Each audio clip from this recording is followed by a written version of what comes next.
오늘 본문으로 보고 있는 이 누가복음 18장은 우리가 신앙생활하면서 익히 알고 있는 내용들이 4개나 들어 있습니다. 그 첫 번째는 불의한 재판관에 대한 비유인데, 그 고을에 살고 있는 한 불쌍한 여인이 있었어요. 성경은 과부라고 말을 하는데, 그러니까 뭔가 풀어야 되는데 이걸 풀어줄 사람이 없는 거예요. 그래서 불의한 재판관이지만 그 앞에 와서 내 원한을 풀어달라고, 성경은 뭐라고 말씀하냐면, 이 불의한 재판관이 생각하기를 만약 저 여인을 그 원한을 해결해 주지 아니하면 계속 이렇게 와서 나를 힘들게 할 건데 내가 저 원한을 풀어주겠다. 성경은 이런 식으로 말씀하죠. 저러한 불의한 재판관도 그렇게 하는데 하물며 하늘에 계신 너희 아버지께서 너희의 원한을 풀어주지 아니하시겠느냐. 이것이 첫 번째 내용이고요. 두 번째 내용은 두 사람이 서서 기도하는데 한 사람은 바리새인이고 또 한 사람은 세리예요. 바리새인은 성전 앞쪽으로 나와가지고 자신만만하게 두 손을 들고 기도합니다. 그러면서 나는 저 뒤에서 무릎 꿇고 저렇게 기도하는 저 바리새인처럼 토색한 적이 없습니다. 11조를 안 낸 적이 없고 이러면서 자기 자랑을 그냥 계속 늘어놓는 거예요. 반면 세리는 어떻게 해요? 머리를 숙이고 나는 죄인입니다. 하나님께서 누구의 기도를 들어주시겠느냐 하는 내용입니다. 세 번째로 등장하는 예화가 어떤 부자 청년이 있었는데 영생에 대해서 관심이 많았어요. 어떻게 하면 영생을 얻을 수 있겠습니까? 주님 말씀하시기를 내가 계명을 지켰느냐? 당연하지요.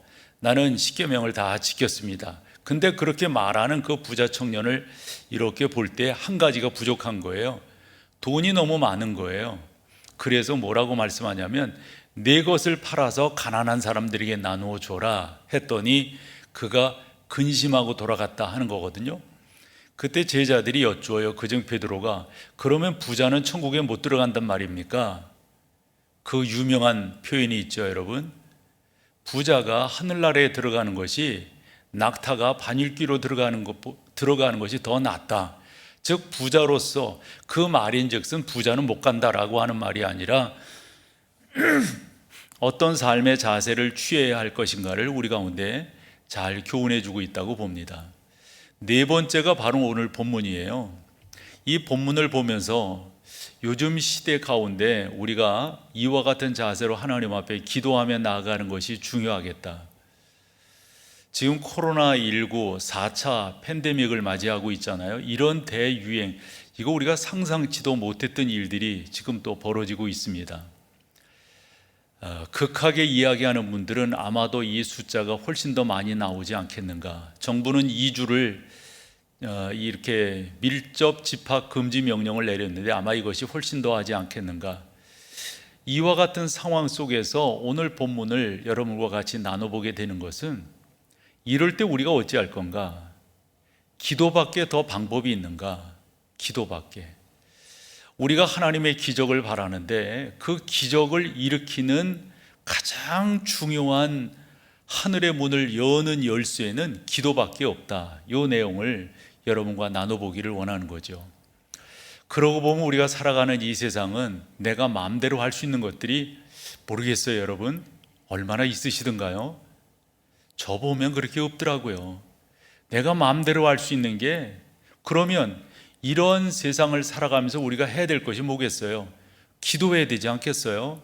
함에도 불구하고 기도의 무용론까지는 아니라도 그 기도는 그래서 역사를 일으키고 기적을 체험하는 것은 몇몇 사람들이 일이지 이 우리 평범한 사람, 이런 식으로 생각하며 신앙생활하는 성도들이 계시더란 말이죠. 그렇지 않아요, 여러분. 여러분 모두가 다 기적을 경험할 수가 있습니다.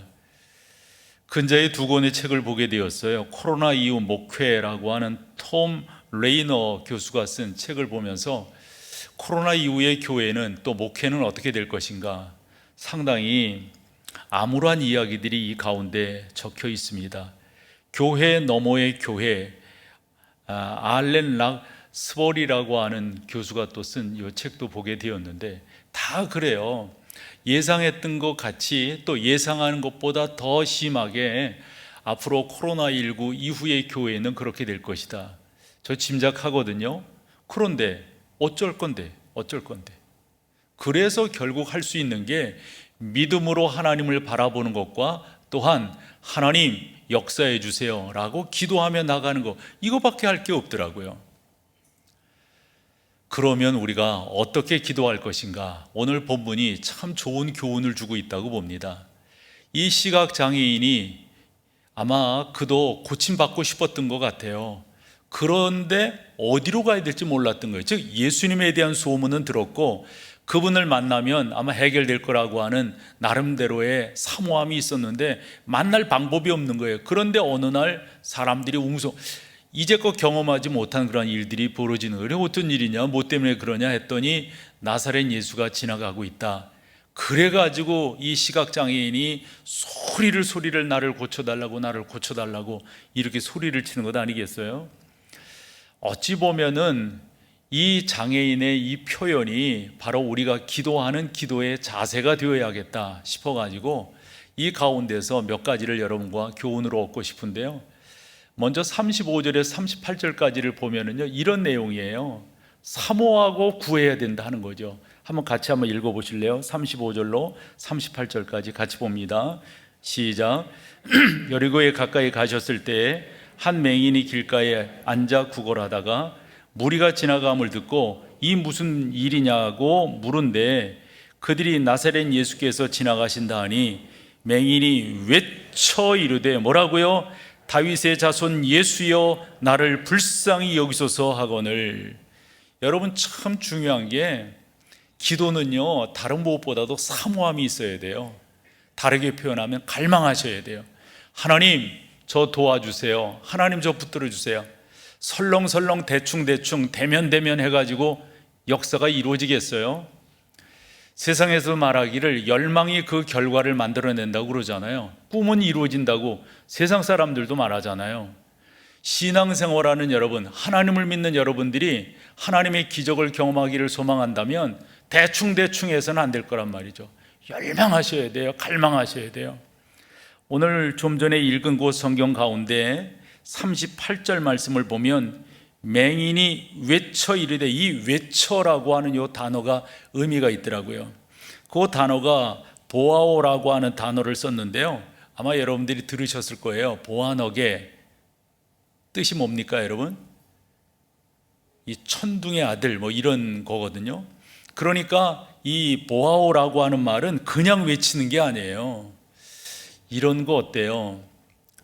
애가 뭔가를 사달라고 그러는데 안 된다고 그랬어요. 근데 그 아이가 너무 그걸 갖고 싶어요. 안 돼 그랬을 때 대개 아이들이 어떻게 하나요? 보채잖아요. 보채는데 어느 정도로 보챕니까? 땡깡을 놓듯이 보챈다고요. 그러면 여러분 그렇게 보채는 그 아이가 대충 이래가지고 받을 걸 알고 그렇게 하겠어요? 그렇지 않은 거예요. 그냥 달라고 해달라고 사달라고, 그거 아니면 나는 어쩌다고 이렇게 하니까 부모들이 어떤 때는 안 된다 하는 것을 알면서도 마지못해서 해주는 경우가 있잖아요. 얘가 어떤지는 몰라도 그렇게끔 우리가 사모하면서 정말 열정적으로 나아갈 때 기도의 역사가 이루어지게 된다 하는 내용입니다. 우리 교회가 종종 그렇게 하는데요, 우리가 통성으로 기도하겠습니다. 좀 전에 우리 안 목사께서도 찬양을 다 인도하고 나서 함께 기도할 때 우리가 외치게 되잖아요. 간절히 기도하게 되잖아요. 주여도 외치고 목소리를 높여서 하나님, 이와 같은 현실, 이와 같은 상황, 이와 같은 형편 하나님께서 해결해 주세요, 붙들어 주세요, 이렇게 외치며 나가는 것 아니겠어요? 한 번 더 말씀드리는데요, 기도의 가장 중요한 것은 여러분 간절히 기도하는 거예요. 아주 갈망하는 거예요. 사모하는 거예요. 이 첫 번째 요소가 갖추어지지 않은 기도를 우리가 기도라고 하기가 곤란해요. 일반적으로 형식적인 기도라고 하는 말이 있죠. 이 형식적인 기도는 시쳇말로 김 빠진 사이다예요. 기도는 기도인데 그게 과연 역사를 이루어내는 기도냐 하는 겁니다. 마음을 다하지 않은 기도가 기도일까요? 진정성을 담보하지 않은 기도가 그게 기도가 될 수 있을까요? 여러분들이 마음을 다해서 성경을 보다 보면 우리 주님께서 중언부언 하지 말라 그랬어요. 근데 중언부언을 하지 말라 하면서 누구의 예를 들었냐면 너희는 이방인처럼이에요. 이방인처럼. 이방인들은 기도를 어떻게 하기에요? 진정성이 없어요. 믿음이 대상이 분명치 않으니까. 예를 들어서 어릴 때도 보면 이게 신이라고 생각하면 여기다 빌잖아요. 금방 또 갈아타잖아요. 이게 신인가 봐. 그러고 여기다 빌고 여기다도 빌고 저기다도 빌고. 복골복이라고 어쩌다가 걸리겠지, 이런 식으로. 그런 기도가 여러분, 그게 진정성 있는 기도인가요? 우리는 살아계신 하나님을 믿어요. 그 하나님이 내 인생을 책임져 주실 것이라고 하는 믿음이 분명합니다. 그 하나님 앞에 우리가 사모함으로 간절히 나아가는 겁니다. 그러므로 여러분, 형식적인 기도 그거 옳지 못하고 이루어지지도 않아요. 단어만 나열한다고 기도가 되겠어요? 그건 온전함을 이루지 못할 거란 말이죠. 그래서 전능하신 하나님 앞에 여러분들이 나아가실 때 그 하나님의 인도하심을 크게 바라보면서, 크게 소망하면서, 여러분들이 사모하면서 나아가시는 게 무엇보다도 중요하다 하는 겁니다. 설교를 준비하다가 이런 글을 보게 되어서 인용을 해봅니다. 붙이지 않은 편지, 울리지 않는 종, 불타지 않는 초, 총알 없는 총은 존재 이유가 미약하다. 지키지 못할 약속, 쓸 줄 모르는 돈, 섬김 없는 권위, 배려 없는 승리는 악이 될 수도 있다. 진실 없는 친구, 존경 없는 아부, 미소 없는 인사는 우리를 슬프게 한다. 사랑 없는 정의, 정의 없는 사랑, 분배 없는 성장, 성장 없는 분배는 공허한 메아리 같은 논리이다. 경청 없는 자기 주장, 감사 없는 성공, 인간성 없는 과학, 나침판 없는 호화, 유람선, 위험하기 짝이 없다. 그 다음 말입니다. 신앙이 아닌 미신, 교회의 마당만 밟는 예배, 기도 없이 성공한 것, 말과 혀로만 하는 사랑, 믿음이 아닌 신념, 헌금 아닌 복채, 중언부언하는 기도, 신앙의 무늬만 있는 짝퉁이다. 여러분들의 기도는 어떤 기도인가요? 우리가 진정성을 담보하지 않은 기도를 진정한 기도라고 할 수가 없어요. 오늘 본문에 나오는 이 시각장애인은 얼마나 사모함이 컸는지 몰라. 아마도 좀 전에 말씀드린 것처럼 예수님에 대한 소문을 들었던 것 같아요. 만나기를 사모했던 것 같아요. 만나야만 자기 병을 고칠 수 있다라고 생각했던 것으로 보여집니다. 그런데 그날 만난 거예요. 그때 얼마나 사모하며 얼마나 간절히 나아갔던지요. 아까 성경 말씀 읽었잖아요. 맹인이 외쳐 이르되 예수여 나를 불쌍히 여겨달라고. 우리 예수님께서 마태복음 7장 7절에서 구하라, 찾으라, 문을 두드리라 라고 말씀했습니다. 우리가 이와 같은 진정성을 갖고 기도할 때 하나님께서 놀랍게 역사하신다 라고 하는 말씀이죠. 예레미야 29장 13절을 보면 너희가 온 마음으로 나를 구하면 나를 찾을 것이요 나를 만나리라. 여기서 온 마음으로입니다. 진정성으로, 사모함으로, 간구함으로 여러분들이 구하며 나아갈 때 하나님을 만나게 된다. 뭐니 해도 여러분, 이 기도의 자세가 기도라고 하는 큰 하늘의 열쇠를, 하늘의 문을 여는 열쇠를 하나님께로 올려드리는 중요한 귀한 첫 걸음이다라고 생각합니다. 두 번째로는 39절입니다. 39절을 한번 같이 읽어보시죠. 시작. 앞서가는 자들이 그를 꾸짖어 잠잠하라 하되 그가 더욱 크게 소리질러 다윗의 자손이여 나를 불쌍히 여기소서 하는지라.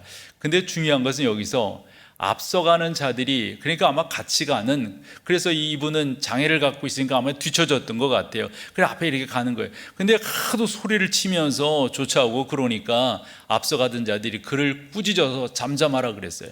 왜 꾸짖었을까요? 그 당시 이스라엘 사회 통념을 우리가 이야기하지 않을 수가 없습니다.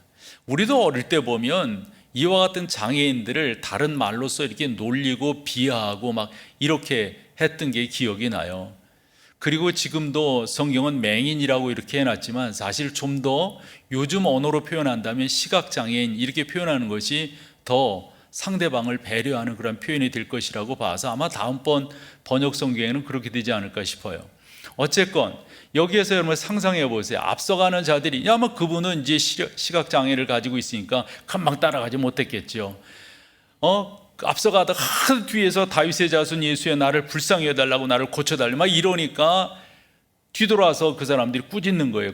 이유는 간단합니다.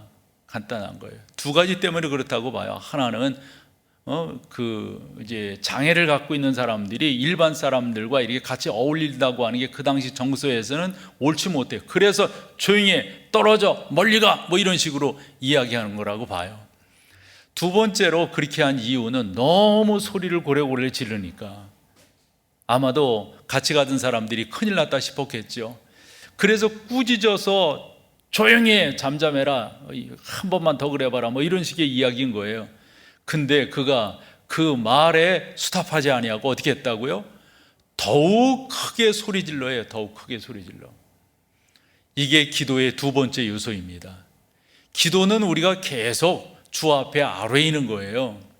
그런데 여러분, 요즘 그런 말들이 시중에 돌지요. 인디언 기우제라고, 이루어질 때까지 한다는 것. 사실 여기서 우리가 지속적으로 기도한다라고 하는 것은 그런 의미만이 아닙니다. 우리가 이렇게 지속적으로 기도한다, 또 지속적으로 기도해라 라고 하는 데는 중요한 이유가 있어요.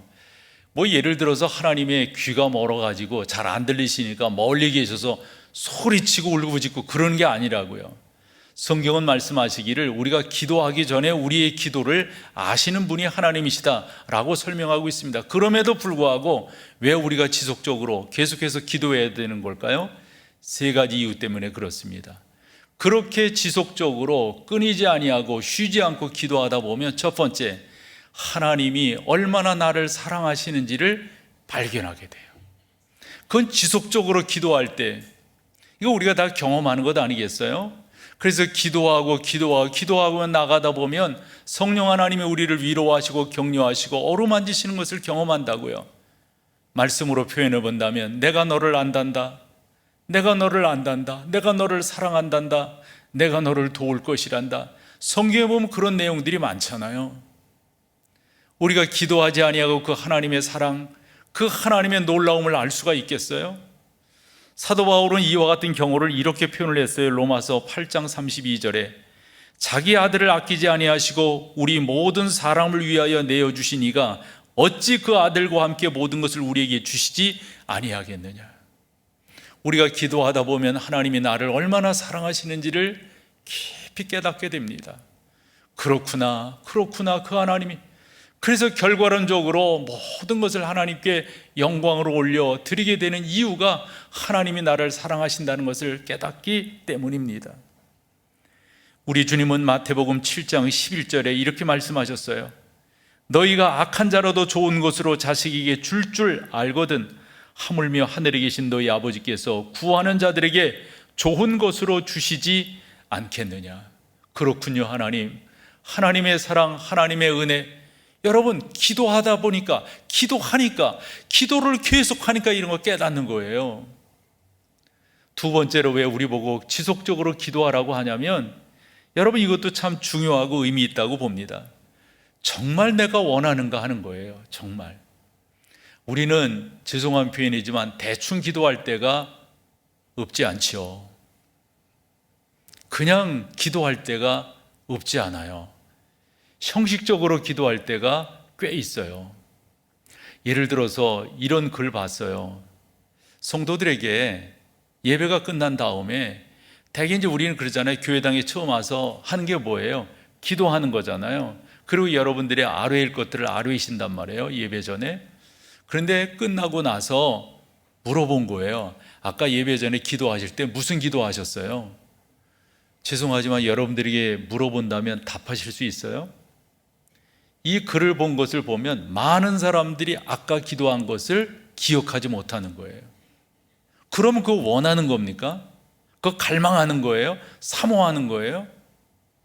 왜 그런 식의 기도를 하게 되냐면 우리가 대면하기 때문에 그래요. 그냥 뭐 대충 그건 하나님만 못한 거 아닐까요, 여러분? 전능하신 하나님께서 우리 가운데 역사해 주실 것을 소망한다면 기억하지 못할 리가 없다고요.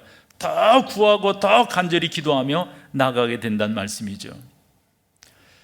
그러므로 여러분 보고 성경이 계속해서 쉬지 말고 기도하라 라고 하는 데는 정말로 그거 원하니? 라고 하는 것을 확인하고 계신다. 세 번째가 의미가 있습니다. 우리가 이렇게 계속해서 기도하면 우리 가운데 어떤 유익이 있는가? 기도하면서 내가 자라나게 돼요. 기도하면서 내가 성장하고 성숙하게 됩니다. 우리는 기도하면서 하나님의 사랑도 깨닫게 되고 내가 원하는 것도 그래 기도하면서 또한 하나님 앞에 자복하기도 하고 하나님의 그 선하심을 우리가 귀하게 받아들이기도 한다는 말씀이죠. 이렇게 하다 보니까 기도하면서 우리는 성장하고 성숙하게 됩니다. 종종 여러분, 이스라엘 백성들을 하나님이 출애굽시켜서 그냥 직방으로 보내지 아니하시고 40년 광야 생활을 하게 하신 데는 다 이유가 있다는 것 아니겠어요? 이유는 뭡니까? 훈련입니다. 훈련. 그래서 하나님이 얼마나 우리를 사랑하시는 건가, 우리가 어떻게 하나님 앞에 충성하고 헌신해야 될 것인가를 그 과정을 통해서 배우는 거예요. 지속적으로 기도한다고 하는 것은 그 하나님 앞에 우리의 시간을 드리는 것 아니겠어요? 시간이라고 하는 게 의미가 있어요. 시간을 옳게 드리는 게 더더욱 의미가 있고요. 시간을 옳지 못하게 드리면 썩어요. 그러나 시간을 옳게 드리면 그 가운데서 익어갑니다. 익어가요. 그게 바로 우리가 성숙해 가는 거예요. 하나님이 어떠한 분이신가를 깨달아 알게 가는 거죠. 그래서 사도 바울은 골로새 교회에 보낸 편지 가운데서 기도를 어떻게 하고 계속하고 기도에 감사함으로 깨어 있으라. 기도를 계속하고 해, 계속하고. 한 번, 두 번 하는 것으로 끝내지 말고 하나님 앞에 계속. 마태복음 7장 7절 아까도 인용했습니다만, 구하라 그러면 너에게 주실 것이요, 찾으라 그러면 찾아낼 것이요, 문을 두드리라 그러면 너에게 열릴 것이니. 계속 하시는 게 중요합니다. 성령 하나님의 인도하심을 받는 사람들은 기도하는 것이 식상하지 않아요. 기도하는 것을 진령내하지 않습니다. 그게 성령 하나님의 인도하심이 자기 가운데 있다고 하는 사실이에요.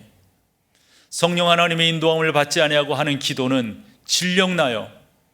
금방금방 왠지 모르게 그것이 나한테 좀 진부해져요.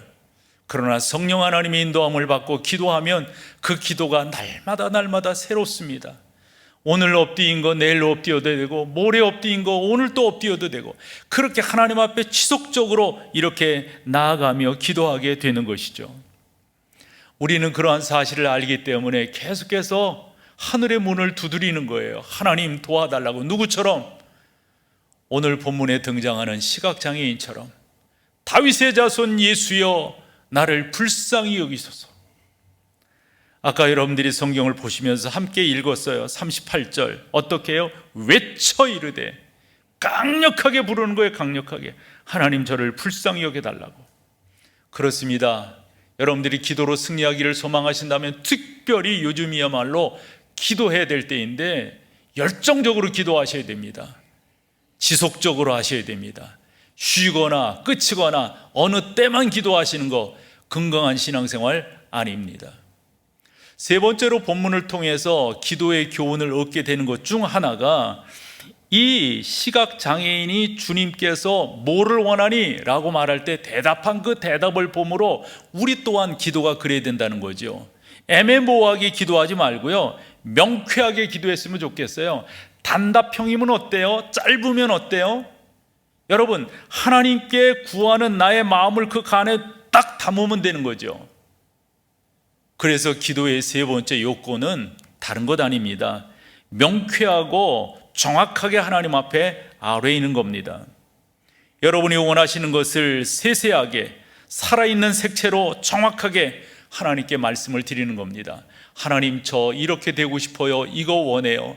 하나님 저 이러한 믿음 생활 하고 싶어요. 주님 저 도와주세요. 우리나라의 대통령 선거를 장미 대선 이렇게 부르더라고요. 지난번. 이유는 이제 5월 며칠인가요? 5월 10일인가 이렇게 임기가 시작되면에 그 5월 달은 이제 장미의 계절이라 어쨌건 이제 내년 3월에 대통령 선거를 하게 되는 것으로 알고 있어요. 3월 9일인가 이렇게 하는데, 그러기 위해서 이제 후보자들이 뭐 지난번 서울시장 선거도 그렇고 이제 토론회를 이렇게 한단 말이에요. 그러면 저 같은 사람이 이렇게 토론회를 보면 관심이 있어서, 이제 목사 같은 경우는 말을 하고 살아가는 사람이니까 어떻게 저런 분들은, 적어도 그 정도에 있는 분들은 말을 하고 살아가는가, 어떤 말들을 어떻게 하는가 보셔서 여러분 알겠지만 엉뚱하기 그지없단 말씀이죠. 이 질문을 했는데 엉뚱한 답을 하고 자기가 원하는 거 죄송하지만 기도는 그렇게 해서는 안 된다고요. 정확하게 하나님께 아뢰이고 하나님께서 원하시는 것을 우리가 답을 할 줄 아는 것. 대화라고 하는 말이 뭡니까? 마주보고 말하는 거잖아요. 기도는 여러분 대화잖아요. 하나님을 마주보고 말하는 거잖아요. 내가 듣고 싶은 이야기만 들으면은 그건 대화가 아니잖아요. 내가 하고 싶은 이야기만 하면 그건 대화가 아니잖아요. 기도는 대화라고 한다면 그 하나님, 그분 앞에 우리가 쭉 나가는 거란 말이죠. 빌라도가 예수님에게 무겁게 묻습니다. 네가 유대인의 왕이냐? 예수님 뭐라 답하시던가요? 네가 말하였노라. 간단합니다. 정확합니다. 한 번은 율법사가 와서 어떻게 해야 영생을 얻을 수 있습니까? 그때 예수님께서 율법이 뭐라고 기록을 했느냐? 그랬더니 그 율법사가 대답은 청산유수로 잘합니다. 마음을 다하고 뜻을 다하고 정성을 다하여 주 너의 하나님을 사랑하고 이웃을 내 몸과. 옳다. 그대로 해라. 말은 서로 이렇게 정확하게 주고받는, 기도가 바로 그렇단 말이죠. 다르게 말씀드리면 좀 더 명쾌하게 여러분들이 하나님 앞에 기도함으로 나아가는 게 무엇보다도 중요합니다. 모호한 기도는 모호한 답을 얻는다. 이게 일반적인 이야기예요. 우리가 통계학에서 이야기할 때 쓰레기를 넣으면 쓰레기가 나온다. 즉 통계라고 하는 것은 그 모집단, 즉 통계라고 하는 툴에다가 어떠한 자료를 어떻게 넣느냐가 중요하잖아요. 여러분 기도도 마찬가지라고요. 우리가 어떻게 기도하느냐, 그냥 기도하시지 말고요, 좀 더 여러분들이 명쾌하게 구체적으로 진정성을 갖고 너무 형식적으로 하시지 말고 지속적으로 하나님 앞에 구하는 거예요. 예전에 이런 찬양도 우리 기도원 그런 데서, 우리 교회에서도 많이 했죠. 아시지요 아시지요 아시지요 아시지요. 이것도 좀 난 좀 그런 거 잘했으면 좋겠는데 이거보다 더 잘해야 돼.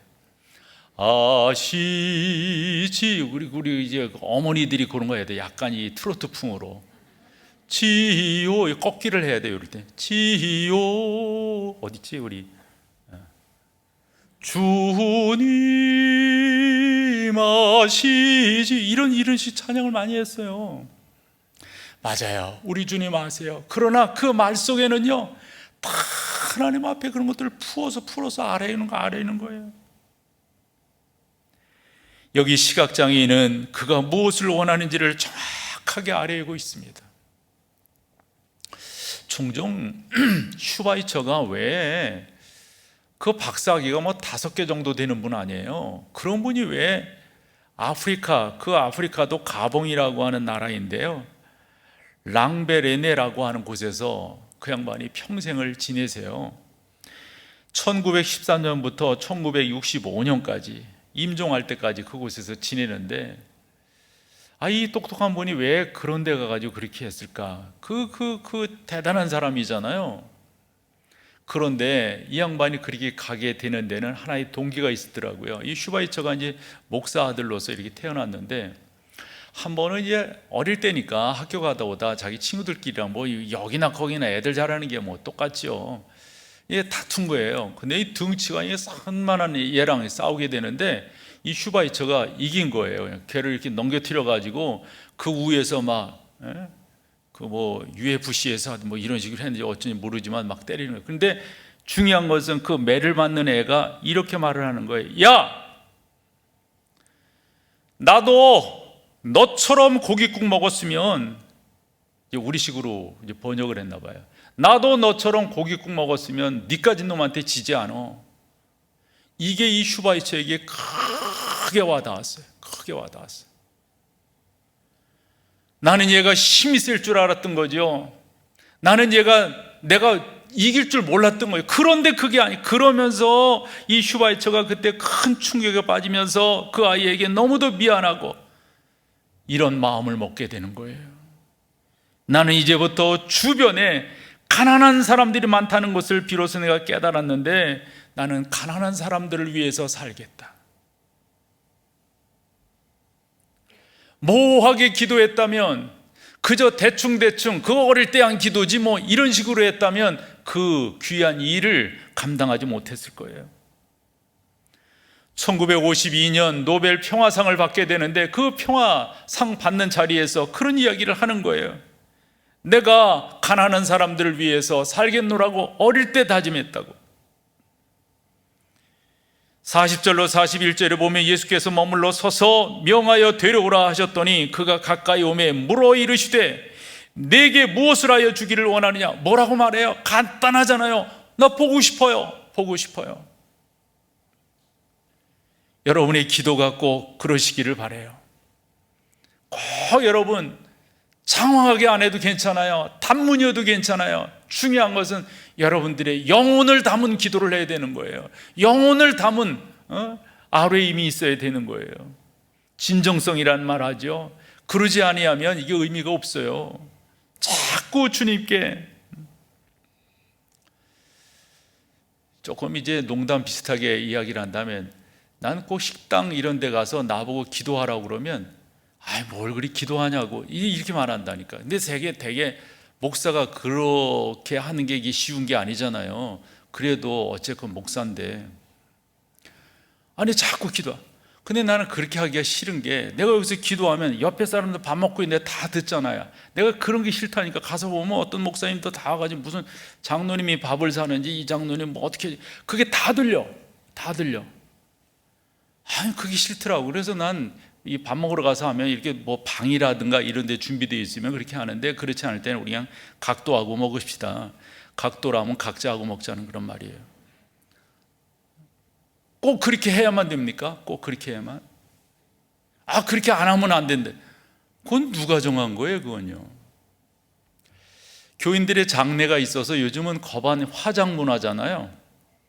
그 화장 문화여가지고 교인들 그 화장하기 위해서 그 서울 승화원이라든가 서초동에 있는 또 수원에 있는 이런 데 가서 한다고요. 그 예전에는 거기서 하고 시신을 이제 그 운구차에서 내려가지고 그 화로까지 이렇게 갈 때 찬송하면서 그렇게 갔어요. 그것도 좋다고 그렇게 했어요. 또 마땅히 그런 줄 알았어요. 그러던 어느 날, 특별히 저 벽제 거기 가서 할 때 그 화로가 거기 많잖아요.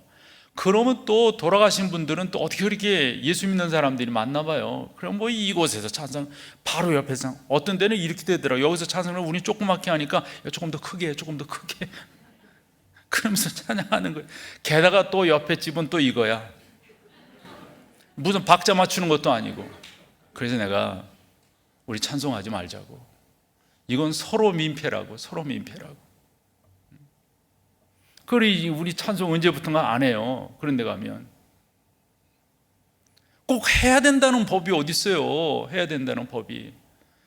어느 교회 집회를 갔는데 저는 이렇게 예배가 이렇게 우리 이렇게 예배가 되는 거 보면 포즈가 없잖아요. 순서 사이에 이렇게 되는 게 없잖아요. 그냥 일사천리로 하죠. 그런데 그 집회를 가서 이렇게 하는데 했어요. 설교를 끝나고 이제 났는데 거기서 차 마시고 그러는데 그 교회 장로님이시죠. 나한테 아주 험하게 말씀하시더라고요. 목사님, 설교 전에 기도 안 하고 설교를 하면 어떻게 합니까? 이거예요. 여러분들은 지금 뭔 얘기하는지 모르시는 건가요? 꼭 목회자들이 설교 전에 예전에는 기도하고 설교를 했어요. 나보고 그렇게 안 했다는 거예요. 그거 있잖아요. 이 흐름상으로 보면 기도 안 하고 하는 것이 훨씬 더 임팩트 있게 들어가죠. 내가 오늘 무슨 설교를 어떻게 할 건데 저 설교를 들어보시면은 서로 아까도 그 18장에 4가지 주제를 딱 이야기하잖아요. 그러면서 오늘 내 기도에 대한 설교를 할 거라고. 진짜 요즘이야말로 기도가 필요한 때가 아니느냐고. 왜?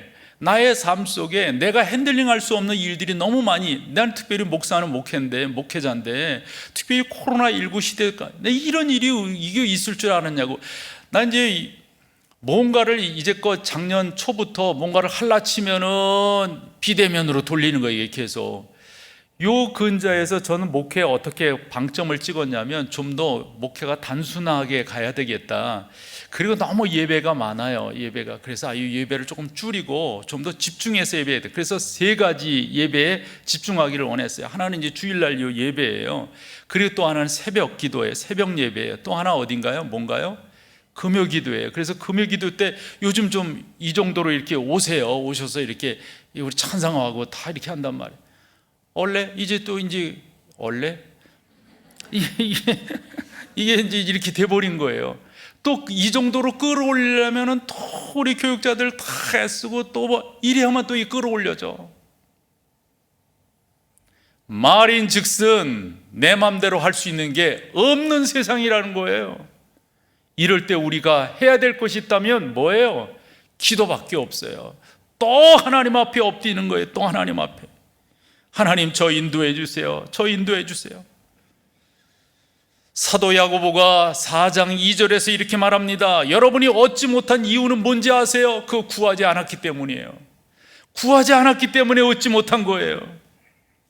그러므로 우리가 지금 계속해서 해야 될 것이 있다면 하나님 앞에 구하는 거예요. 하나님 들어달라고, 하나님 붙들어 달라고.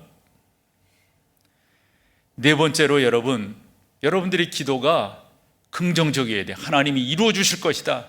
하나님은 역사하실 것이다. 하나님은 붙드실 것이다. 라는 이 긍정적인 태도를 갖고 기도하는 게 무엇보다도 중요해요. 42절을 보면 보라 내 믿음이 너를 구원하였느니라 하시매, 내 믿음이 너를 구원하였느니라. 그는 예수님께서 원하시는 대로 자기를 맞추어 갔어요. 예수님, 그분이 사람들이 뭐라고 왜 소리치느니 오지 말으니 따라오지 뭐 이렇게 말을 해도 예수여 나를 도와주세요, 예수여 나를 도와주세요 구하며 나간 것을 보게 됩니다.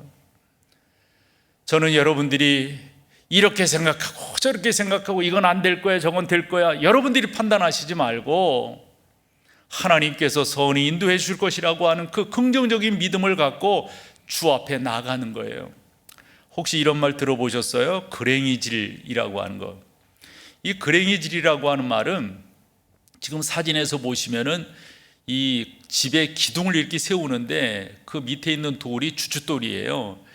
근데 웬만하면 저 주춧돌은 이제 큰 것으로 이렇게 네모나게 이렇게 만들잖아요. 그래서 좀 저렇게 돼 있으면 정으로 쪼아서 근데 저렇게 안 할 때가 있어요. 그러면 저기다 기둥을 어떻게 세우는 거예요?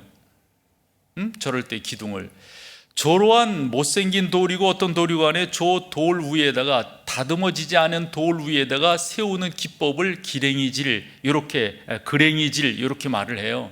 그럼 그랭이질이라고 하는 말이 뭐냐면 이 사진에서 보듯이 돌에 맞게끔 나무를 깎고 자르고 이렇게 하는 거예요. 그래서 그 돌에 딱 맞게끔 이렇게 세우는 것을 그랭이질, 그랭이 기법 이렇게 말을 한다고요. 다시금 앞에 사진으로 보여주면 그렇게 맞춰가지고 저와 같은 기둥을 이렇게 세우는 거예요. 못생긴 돌이라 할지라도. 무슨 말씀을 드리려고 하냐면 여러분 스스로가 되니 안 되니 이렇게 말씀하지 말고 하나님 그분께 맞추어서 긍정적인 생각을 갖고 여러분들을 그랭이질 하시는 거예요. 여러분들을 잘라낼 걸 잘라내고 여러분들에게 있어서 그런 부분들은 쪼아내고 말이에요. 그것은 여러분들이 배워내고 그렇게 하셔서 하나님께서 원하시는 쪽으로 여러분들이 나아가는 것. 마가복음 11장 24절에 그러므로 내가 너희에게 말하노니 무엇이든지 기도하고 구하는 것은 받은 줄로 믿으라. 무엇이든지 구하고 기도하고 구하는 것은 받은 줄로 믿으라. 이게 하나님께서 우리 가운데 주신 말씀이에요. 그러니까 그 말씀 앞에 나를 만들어가는 것, 되니 안 되니 내가 다 이렇게 설정하고 벌써 결론 내리고 이러시지 말고 그 하나님 그분 앞에 나를 만들어가는 거예요. 바울은 그와 같은 태도를 빌립보서 4장 19절에서 이렇게 말을 합니다. 같이 읽어보시죠. 시작. 나의 하나님이 그리스도 예수 안에서 영광 가운데 그 풍성한 대로 너희 모든 쓸 것을 그 하나님이 채워주실 것을 딱 믿는 거예요. 그래서 이 채우신다라고 하는 저 단어가요, 그냥 이렇게 채운다라는 표현보다도 넘치게 하는 거예요. 넘치게 하는 거예요. 하나님이 그렇게 넘치게 하실 것이니까 여러분들 어떻게 하라고요? 그 하나님, 그분을 바라보고 그분께서 주실 줄을 믿고 구하며 나아가는 태도, 이게 무엇보다도 중요해요. 한 가지 더 말씀드리면 43절에서 찾아볼 수가 있습니다. 같이 읽어보시죠. 시작. 곧 보게 되어 하나님께 영광을 돌리며 예수를 따르니 백성이 다 이를 보고 하나님을, 그래서 이 두 단어에 집중해야 되는데 앞에 그 영광이라고 하는 단어하고 그 밑에 찬양이라고 하는 단어에 영광을 돌리며 찬양하리니 그랬어요. 그러니까 영광이라고 하는 저 단어를 보면 말 그대로 영광은 영광이에요. 그런데 영광이 될 수 있게 전조가 있어야 되잖아요. 먼저 어떤 현상이 있으니까 영광이 되는 것 아니겠어요? 그 전조는 뭘까요? 감사예요. 감사. 그러니까 여러분의 기도 가운데 성경 많은 부분 속에서 감사로 하나님 앞에 나아가라. 바울은 빌립보 교인들에게 이렇게 말을 했어요. 아무것도 염려하지 말고 다만 모든 일에 기도와 간구로 너희 구할 것을 어떻게? 감사라고 하는 것은 하나님께서 이루어 주실 것을 믿고 그 하나님을 찬양, 영광 올려드리는 거예요. 그런 자세로 나가는 게 무엇보다도 중요한 거죠. 누가복음 17장에 가보면 10명의 이 한센병자들이 나옵니다. 나병 환자죠. 14절에 보면 우리 주님께서 그 모두를 다 고쳐주십니다.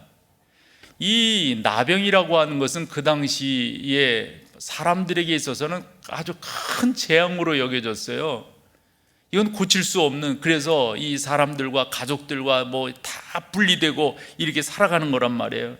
그리고 그 당시 사람들은 이 전염이 된다라고 이렇게 생각을 해가지고 이 나병, 이 한센병에 대해서 엄청나게 거리감을 두고 있었어요.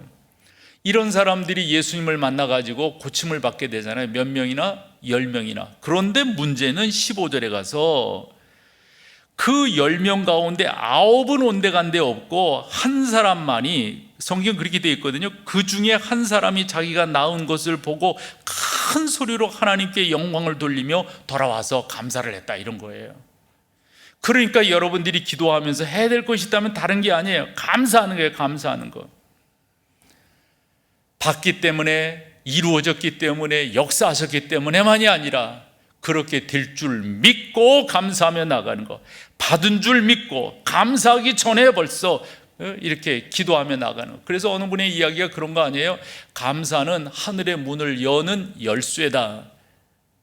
이 100번 맞는 거라고 봐요. 100번 맞는 거라고. 그래서 우리가 감사함으로 전능하신 하나님이 여러분들을 그렇게 도우시고 인도하실 줄로 믿습니다. 그 하나님 바라보시고 그 하나님 찬양하시고 그 하나님을 영화롭게 하는 우리 믿음의 귀한 성도들 다 되시기를 축원합니다. 다 같이 자리에 일어나셔서 마지막 찬양으로 하나님을 영화롭게 하겠습니다. 내가 고난 받을 때